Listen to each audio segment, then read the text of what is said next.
امریکہ میں جیسے جیسے ڈونلڈ ٹرمپ کی حلف برداری کے دن قریب آ رہے ہیں، دنیا نے اپنی انگلیاں دانتوں میں دبا لی کہ پتہ نہیں کیا ہو جائے۔ مگر یہ صورتحال صرف امریکہ سے باہر بسنے والے لوگوں کی نہیں، بلکہ امریکہ کے اندر رہنے والے 7 لاکھ سے زائد پاکستانی بھی اس وقت پریشانی کا شکار ہیں۔ اور اس کی وجہ ہے نئی آنے والی ڈونلڈ ٹرمپ ایڈمنسٹریشن کے بیانات، جس میں ان کا کہنا ہے کہ وہ نہ صرف انلیگل امیگرنٹس کے خلاف کارروائیاں کریں گے، بلکہ قانونی طور پر مقیم امیگرنٹس کے خلاف بھی شکنجہ کسا جائے گا۔ ایسے میں سوال یہی ہے کہ کیا پاکستانی کمیونٹی ایسی کسی مہم کے ریڈار پر ہے یا نہیں؟ ٹرمپ نے اس طرح کی کوئی کوشش کی جس طرح انہوں نے اپنے پہلے دور میں کی تھی اور مسلم ممالک پر پابندیاں لگائیں ویزے کی، تو اس سے بھی پاکستانی متاثر ہوں گے۔ پھر صدر ٹرمپ کی انتظامیہ میں جو لوگ ہیں، آپ نے خود ان کے حوالے دیے، انہوں نے جو بیانات دیے ہیں اس سے بھی یہ بات واضح ہوتی ہے۔ انڈین اوریجن کے ہیں راما سوامی، جو کسی زمانے میں ان کے خلاف کیمپین بھی کی تھی، ٹرمپ کے خلاف الیکشن لڑنے کی کوشش کی تھی، اب وہ ان کے مشیر ہیں۔ وہ تو صاف صاف ٹارگٹ کرتے ہیں پاکستانیوں کو، اور وہ کہتے ہیں کہ پاکستانیوں کو نہیں آنے دینا چاہیے، پاکستانی ایسے ہوتے ہیں ویسے ہوتے ہیں۔ ابھی جو ان کے جو سب سے قریبی مشیر ہیں ایلان مسک صاحب، انہوں نے ایک ٹویٹ کیا تھا برطانیہ میں مقیم پاکستانی کے حوالے سے، اور ان کو کہا تھا کہ ان کا جو برطانوی معاشرے پہ جو ان کا اثر و رسوخ ہے، اور وہ جو برطانوی سیاست پہ جو ان کا اثر و رسوخ ہے، اس کو توڑنا چاہیے، اور اس کو توڑنے میں امریکہ جو ہے وہ برطانیہ کی مدد کرنے کو تیار ہے، کیونکہ پاکستانی جو ہیں اچھے لوگ نہیں ہوتے، دہشت گرد ہوتے ہیں۔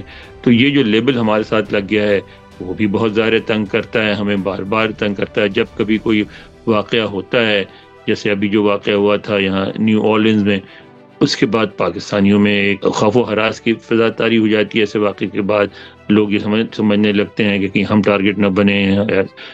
پھر یہ بھی ہے کہ ہماری پالیسیز بھی ایسی رہی ہیں جس کی وجہ سے ہم جو ہیں دوسروں سے پیچھے رہے ہیں۔ ایک زمانہ تھا جب پاکستان سے ڈاکٹرز آتے تھے، پڑھے لکھے لوگ آتے تھے۔ مجھے یاد ہے 1980 میں پہلی دفعہ میں آیا تھا یہاں، اور میں نے یہاں کا اخبار ہے وہاں کام کیا تھا، تو وہاں میں نے یہ دیکھا کہ اس وقت اگر آپ کسی کو بتائیں آپ پاکستانی ہیں تو وہ سمجھتا تھا یا تو آپ پروفیسر ہوں گے، یا آپ انجینئر ہوں گے، یا آپ ڈاکٹر ہوں گے، کیونکہ اس طرح کے لوگ آتے تھے اور بڑی عزت تھی۔ لیکن اس کے بعد پھر ورکنگ کلاس کے لوگ آنے لگے، اس میں بھی یہ ہوا کہ اب ہم جو ہے بہت پیچھے رہ گئے۔ انڈیا جو ہے ٹرینڈ لیبر بھیجتا ہے، ہم ان ٹرینڈ لیبر بھیجتے ہیں۔ ان ٹرینڈ لیبر جو آتی ہے اس کے ساتھ وہ ان کے اپنے مسائل بھی ہوتے ہیں، پھر ان کا واسطہ پڑتا ہے یہاں ورکنگ کلاس لوگوں سے۔ اچھا، ورکنگ کلاس لوگ کہیں بھی ہوں، پاکستان میں ہوں یا امریکہ میں ہوں، باہر کے لوگوں کو پسند نہیں کرتے، اس کو بھی پاکستانی فیل کرتے ہیں اس رویے میں تبدیلی کو۔ ہمارے لیے بہت ساری وجوہات ہیں پریشانی کی۔ امریکہ میں موجود پاکستانی کمیونٹی کی ایک بہت بڑی تعداد نے اس دفعہ ڈونلڈ ٹرمپ کے حق میں ووٹ کیا ہے، اور اس کی وجہ یہ تاثر ہے کہ ڈونلڈ ٹرمپ اقتدار میں آ کر عمران خان کی رہائی کے لیے دباؤ بڑھائیں گے۔ سوال یہی ہے کہ کیا ڈونلڈ ٹرمپ کا اقتدار پاکستانیوں کے لیے خطرے کا باعث بننے جا رہا ہے؟ پاکستانیوں کی ایک بڑی تعداد نے اس دفعہ ڈونلڈ ٹرمپ کو ووٹ دیا، نہ صرف پاکستانی بلکہ مسلمانوں کی ایک بڑی تعداد نے، اکثریت نے۔ آپ نے دیکھا کہ مشیگن ایک ایسی اسٹیٹ تھی جہاں ان کا ووٹ میٹر کر سکتا تھا اور وہاں سے ڈیموکریٹ جیت سکتے تھے، لیکن وہاں سے وہ نہیں جیتے، اور مسلمانوں نے یعنی عربوں نے بھی، کیونکہ وہاں عربوں کی اکثریت ہے، انہوں نے ووٹ دیا ڈونلڈ ٹرمپ کے فیور میں، جس سے ڈونلڈ ٹرمپ کو بہت فائدہ ہوا۔ اور پنسلوینیا میں بھی مسلمانوں نے ووٹ دیا ڈونلڈ ٹرمپ کو۔